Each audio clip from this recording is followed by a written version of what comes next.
Good afternoon, students. This is Shahid Mohammed.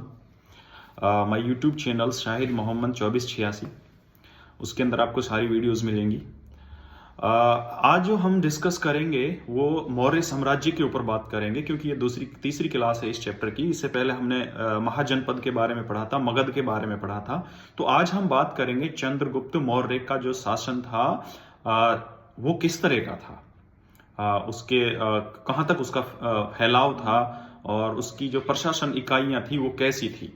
तो मौर्य साम्राज्य जो था वो उसकी स्थापना चंद्रगुप्त मौर्य ने 321 ईस्वी पूर्व में की थी।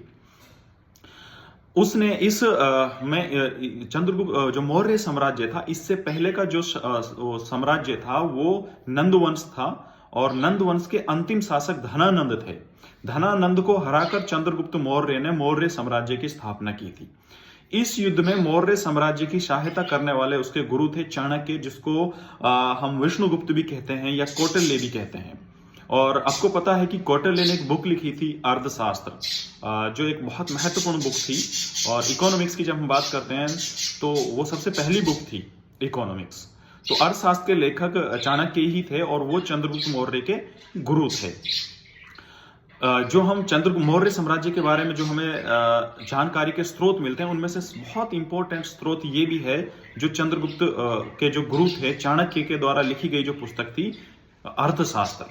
तो चंद्रगुप्त मौर्य ने मौर्य साम्राज्य की स्थापना की थी 321 ईस्वी पूर्व में, और ये साम्राज्य चला था 321 से लेकर 185 ईस्वी पूर्व तक ये साम्राज्य चला था, और बहुत बड़ा साम्राज्य था ये।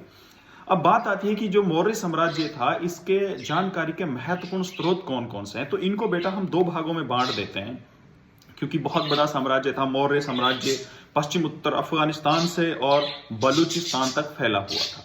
तो मौर्य साम्राज्य के जो जानकारी के स्रोत हैं हमारे लिए, वो सबसे इंपॉर्टेंट है। उसको हम दो भागों में बांटते हैं, एक तो साहित्यिक स्रोत होता है और एक पुरातात्विक स्रोत होते हैं। दोनों में अंतर होता है। साहित्यिक स्रोत वो होते हैं जो उनके बारे में लिखित रूप से हमें प्राप्त हुए हैं, चाहे वो जैन धर्म में उसका वर्णन किया गया हो, चाहे उसका बौद्ध धर्म के ग्रंथ है उसमें वर्णन किया गया हो, चाहे उस समय जो बुक लिखी गई थी, जैसे मैंने अभी डिस्कस किया था कि अर्थशास्त्र थी, इंडिका थी, पुराण थे, मुद्रा राक्षस थे और ब्राह्मण ग्रंथ थे।